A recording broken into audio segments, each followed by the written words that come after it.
I apologize, I forgot to watch my time on the last one, but we were on this particular slide and I was referring to the terms that so the terms between the intrapulmonary, intrapleural, and the atmospheric pressure.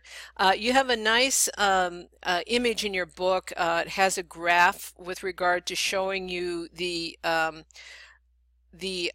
relationship between inspiration and expiration when it comes to the intrapulmonary, intrapleural, and then the atmospheric pressure. But particularly the intrapulmonary, that is the same as the intraalveolar.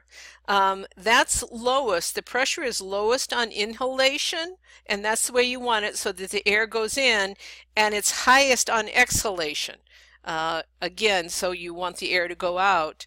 And in terms of the intrapleural pressure, it is absolutely the lowest in inhalation, and then it rises in exhalation between those two. And tidal volume is the amount of air that is normally in just normal breathing. You are expending, you're bringing in and putting out, so in measurement, and that actually increases during inhalation, decreases during exhalation. Just as you might think with regard to if you're looking at this process, this breathing process, and understanding it based on the gas that's coming in and going back out again.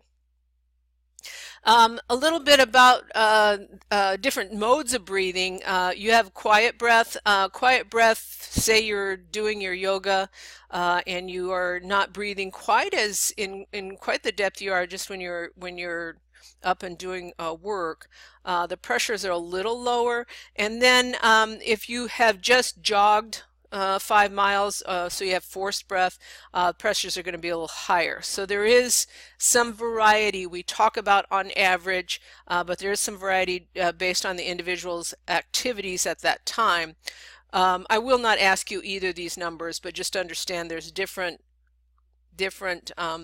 there certainly are different terms for the quantities you are getting off of these pressures and the relationship between the pressures. Normal breathing moves about 500 milliliters of air with each breath. That's what tidal volume is. As I said, tidal volume is the amount of air you're just breathing out normally. A couple of factors that affect respiratory capacity does tend to be a question I would ask. Person's size, whether you're male, female, your age, and your physical condition. So unfortunately, like most things, respiratory capacity decreases as we age unless we work at it.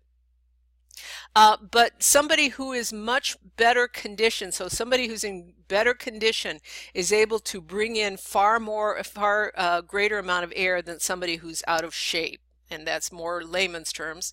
And I did remember what the other muscles of respiration, the muscles that get recruited. You actually recruit your SCMs, you recruit your scalenes. Yeah, I remembered that one in your pectoralis minor, and also your serratus. Think about those serratus that are in association with the ribs, so they get recruited. And the forced breath made me think of that. If you are really trying to, you're running, particularly if you're running and it's cold, and you're really trying to force that air back out. The residual volume of air that's left in the lungs almost all the time, meaning that residual volumes is left in the lungs to keep them slightly inflated. Anybody who's blown a balloon up knows it's much easier to blow a balloon up that's been blown up 10 times than the first time it's blown up. And so that residual volume stays in the lung fields, in those alveoli, so that this pressure changes and the air coming in and back out again is more likely to happen. And that amount is about 1,200 milliliters of air. We measure all of these things. These aren't just numbers that we throw out. So we measure tidal volume, we measure residual volume, as well as inspiratory reserve and expiratory reserve. And you do some of this in lab, which is pretty interesting, in your respiratory lab. And what happens here is that tidal volume, which if you look at your total lung capacity, the total capacity if the lung was operating at 100%, would be about 6,000 milliliters. And you only breathe in and out about 500 of those. So a lot of the things that the body does, it functions very, very efficient. This one is efficient enough, I guess you might say. One of the reasons why you have all that surface area, which is really, really a wonderful thing. But with regard to inspiratory reserve volume, what we're referring to is above tidal volume. If you need to force that air in, so if you need to take a deeper and deeper and deeper breath in, this is how much further you could go. And then on the other hand, if you need to force air out because you are, I guess, showing off, or maybe you're a singer and you want to hold a note, or you have a reason why you want to control your breath, you have this extra to breathe out. Your inspiratory reserve is actually much larger than your expiratory reserve. And then, as I said, we talked about residual volume. Average breaths per minute is about 12. So for a normal adult, it does change based on your age. Newborns or babies breathe much faster. It does change based on your age, but average is about 12 breaths per minute. That's how it's measured. And then all of this is actually can be measured. The most common way to measure it is a spirometer. Spirometers, we have one in lab that we use, which is a fairly basic one. They can become pretty involved if you're going to a respiratory therapist. Here's your definition of these terms. Inspiratory reserve volume, which is abbreviated as IRV, amount of air that can be taken in forcefully over the tidal volume, sorry. And then expiratory reserve, ERV, that which can be you can forcefully exhale over tidal volume. And then residual volume is that air that remains there after expiration. Now please understand, it's not the same residual volume all the time. You are circulating air in and out of the lungs, because that would be very dangerous to keep the same air in there all the time, but it's amounts that you're moving in and out. We talked about Boyle's law, which was the inverse proportion of volume and pressure. Now we have Dalton's law, and Dalton's law states that the total pressure of a mixture of gases equals the sum of the partial pressures of individual gases in the mixture. In air, we have carbon dioxide, we have oxygen, we have nitrogen, and they're all mixed together in portions, so partial portions, and each of those gases are exerting a pressure in the atmosphere, and so we call them the partial pressures. All of them added together need to equal 100. And then Henry's law, gases dissolve in liquids in proportion to their partial pressure, yes, but it also depends on their solubility and the specific fluids, so the solubility of the fluid that you're dissolving them in, as well as the temperature.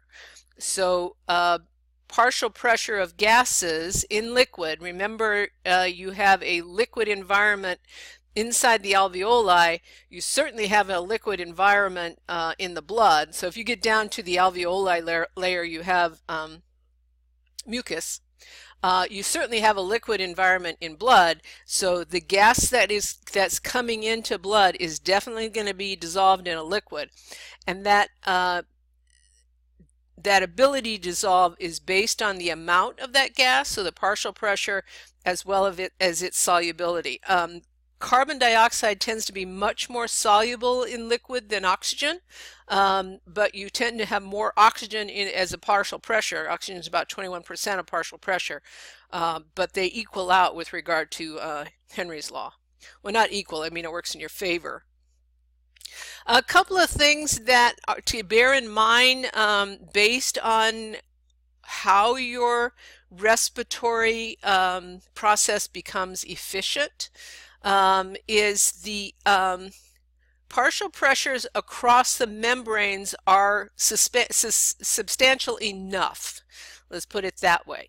And the partial pressures are conducive to air coming in to the lungs, and also air, the gases dissolving in from the lungs to the blood, and vice versa.